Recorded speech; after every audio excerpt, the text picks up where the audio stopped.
Hello, I am JaKayla Woolridge, and for prompt one, I want to focus on instruction, differentiation, and teaching approaches. So, a little about me. This upcoming school year will be my 10th year in education, primarily having taught primary grades. And for the past couple of years, I've been an ESOL teacher. And this prompt also will allow me to focus on literacy, language development, and equitable access to learning. Now, for the Georgia standards that I chose the ELA standards RI1, where students are asking and answering questions about key details in a text, as well as RI2, where students are identifying the main topic and retelling key details of a text. I also chose a listening standard where students are participating in collaborative conversations with diverse partners about grade 1 topics and texts, and a writing standard where students are writing informative or explanatory texts in which students name a topic, supply facts, and provide some sense of closure. I also integrated the science standard that focuses on light and sound. Now, why these standards? I do want to say or highlight that literacy and science are naturally integrated. Students read, write, speak, listen, investigate, and communicate their learning. Now, to focus on differentiation, I do want to share that differentiation is the intentional process of adjusting instruction so that it accommodates students' readiness levels, their language needs, their interests, and their learning profiles so that they can access the same important learning goals. Now, in my classroom, I do want to highlight that differentiation, it doesn't necessarily mean lowering the expectations, but providing that different level of support so that every student has a fair opportunity to learn. I did also want to highlight Tomlinson's research in 2017, where he explained that teachers can differentiate content, process, product, and learning environment based on student needs. Now, for me specifically, this could mean that I may use visuals, real tangible objects, sentence stems. I may have to um, assign small groups in a certain way and to partner support or offer partner support, their oral responses, drawing, or hands on activities so that students can show what they know in more than one way. Now, differentiation is especially important in my role as an ESOL teacher because I will say that while many of the students are learning the grade level content, they're also learning the English language.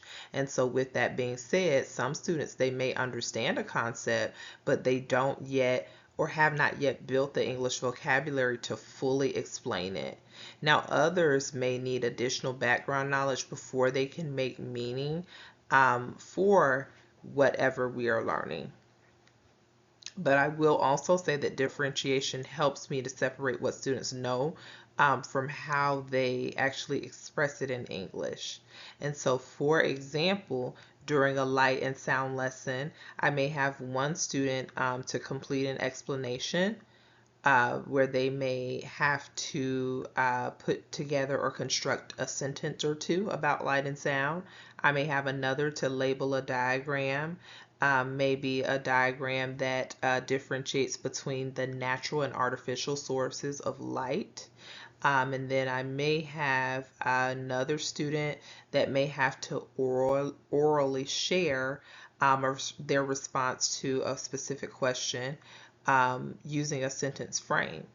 And I do want to say again that all of those students can still work towards mastering the overall standard, but it's in a differentiated way. Now, as far as the pedagogical content knowledge, I will say this is my favorite part that pedagogical content knowledge is the teacher's ability to understand both the subject matter and how to teach the subject matter effectively to students.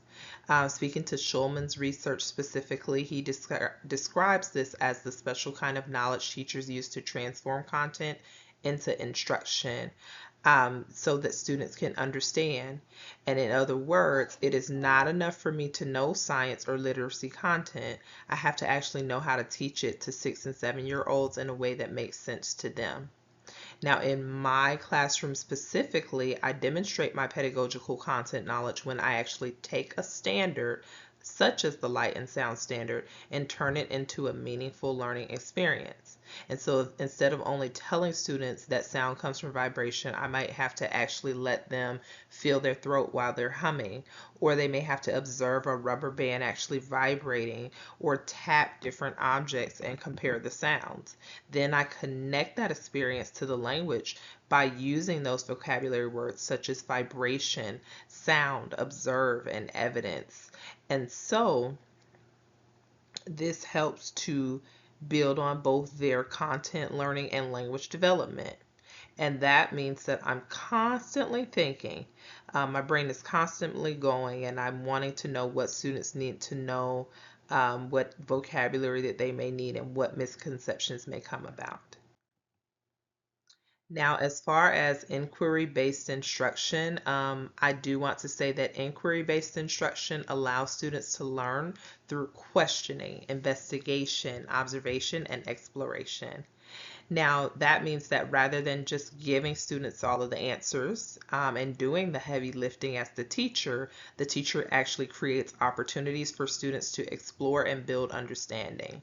Now, this approach is strongly aligned with science because science naturally begins with curiosity.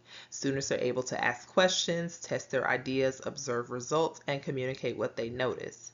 Now, for first grade students specifically, I do want to say that I cannot just give them the materials and expect them to go about deepening their learning, and just expecting everything to happen automatically.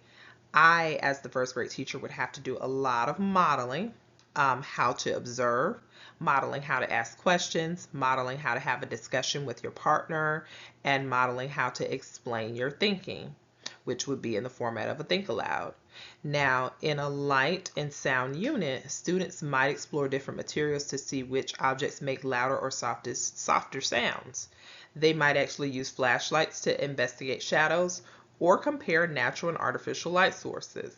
Now, this approach specifically supports best practices because it encourages active learning and helps students develop reasoning skills rather than memorization skills. Now, for my inquiry-based instruction evidence sample, I wanted to include a sample assessment, and just basically speak to what was included or on the assessment.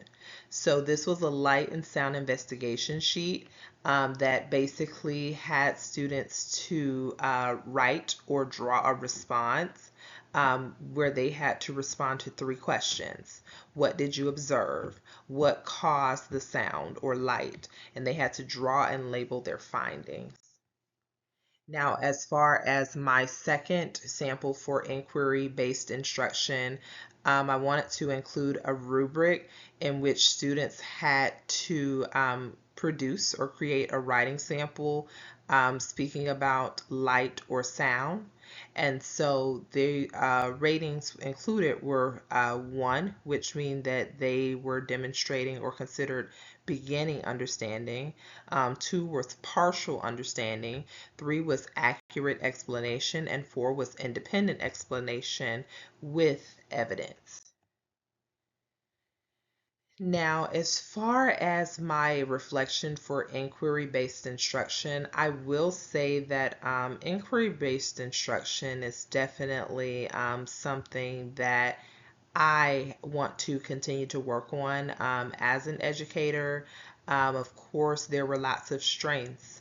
Again, the students are able to do the heavy lifting. This is all about them exploring. But I do know that there are areas for growth. And I would definitely want to grow in inquiry based instruction because I want to ensure that I have supports in place for those struggling learners and also supports in place for those advanced learners that are to be pushed forward. Now, as far as differentiated instruction, again, I wanted to say that differentiated instruction is a practice that is central to my teaching. It allows me to respond to students' academic levels, language development, and learning needs. Now, this is important because my own classroom includes students who may be above grade level, on grade level, below grade level, or learning English as an additional language. Differentiation helps me to provide access without removing the challenge. Now, for students who are struggling, I may provide picture cards, sentence frames, repeated directions, partner support, or small group reteach. Now, for students who are above level, I may ask them to write a more detailed explanation, comparing two examples, creating a model, or explaining their reasoning to the class. Now, in science, differentiation is especially helpful because students can show their understanding in many ways. They're able to draw, sort, build, and so forth, and this allows them to demonstrate their understanding in a more clear way. Now, as far as my differentiated instruction evidence sample, I did want to share that with certain assignments, it might be a great thing to do a tiered assignment. So with that tiered assignment, my level one learners, they were able to engage in a picture sort, while my level two learners might have engaged in sentence completion, and level three learners might have to provide a written explanation. For my differentiated instruction evidence second sample, I included a rubric for the exit ticket where again students were able to write sentences about light or sound, and they were rated as 1 beginning, 2 approaching, 3 meets, or 4 exceeds. But again, the actual writing prompt might have been differentiated based on the student's learning level. Now, as far as my placing in differentiated instruction, I will say that it's definitely a work in process. I have to ensure and be intentional about scaffolding assignments so that it is accessible to all learners. I also want to continue to be intentional about sentence stems, and this will help to definitely address the issue of language so that students are not only mastering the content, but they are building on their English language.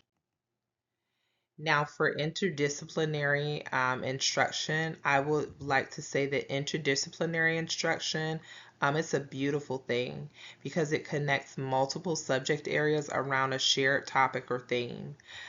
Do we believe that learning should connect to real life experiences, and interdisciplinary teaching supports just that. Now, interdisciplinary instruction, it actually helps students to know how subjects work together. And in my classroom, again, I want to say that science and literacy often go hand in hand. Now, when students actually read an informational text about sound, they discuss the key details, they write they write about what they learned, and then they complete a hands-on investigation. They're actually practicing science, reading, writing, speaking, and listening at the same time. Now, this approach is very helpful for ESOL students because it gives them actual repeated exposure to the same vocabulary and concepts across different parts of the day. Now, for example, if we are learning about light, students might listen to a read aloud. They might identify those key details. They might observe light sources, draw examples, and write an explanatory sentence. And again, repetition across subjects, it helps students to build both their language and content knowledge.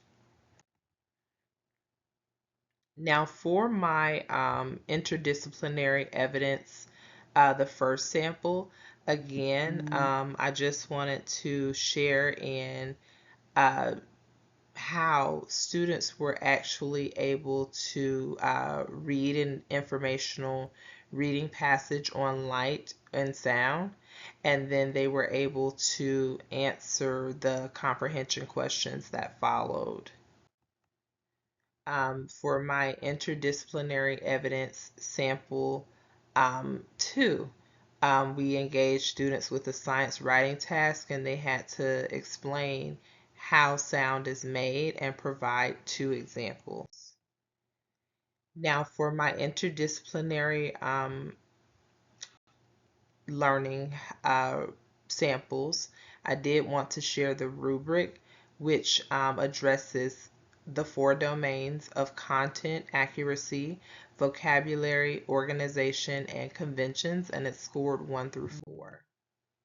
Now, as far as monitoring learning and behavior, again, it's very critical that we as the teacher give exit tickets, observations, conferences, discussions, and so forth in order to ensure that students are on track and on task. Now, I did want to speak to just a few of my areas of strength and needs improvement for my reflection. Now, as far as my areas of strength, I do want to say that we were able to or I was able to create engaging hands-on learning experiences through inquiry-based instruction. I was able to effectively support multilingual learners through visuals, sentence stems, modeling, and small group instruction.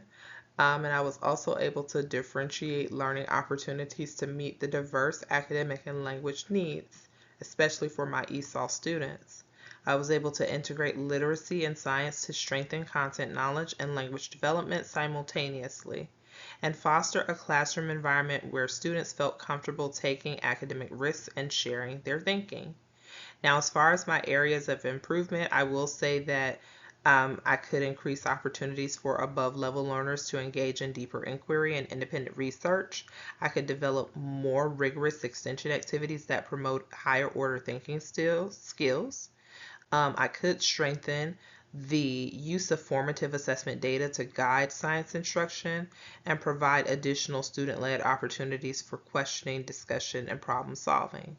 Now, as far as my evidence of growth, I did want to share the student investigation sheets, differentiated assignments, and the science writing samples and the informal assessments and observations as I shared on the previous slide. Now, as far as addressing the diverse learners through evidence, I did want to say that visual supports and real world examples make abstract concepts more accessible. Sentence stems and graphic organizers, they support language development. Small group instruction provides targeted support and immediate feedback. Hands-on investigations allow students to demonstrate understanding beyond written responses, and scaffolded assignments maintain grade level expectations while providing necessary support. Now, support for above level learners, you have open-ended inquiry activity that encourage deeper thinking and problem solving. We have extended writing tasks that require students to elaborate and justify their reasoning, and opportunities to compare, analyze, and explain scientific concepts. We also have leadership roles that they can take on during the investigations to promote collaboration and communication skills. And the extension activities can encourage students to apply their learning in new contexts. Now, as far as my justification, I do want to share that evidence demonstrates multiple pathways for students to communicate their learning. This supports both academic growth and language development, and also ensures all students are challenged while receiving what they need to be successful. And here I have provided my references, and I would like to say thank you for engaging in my Prompt 1 presentation.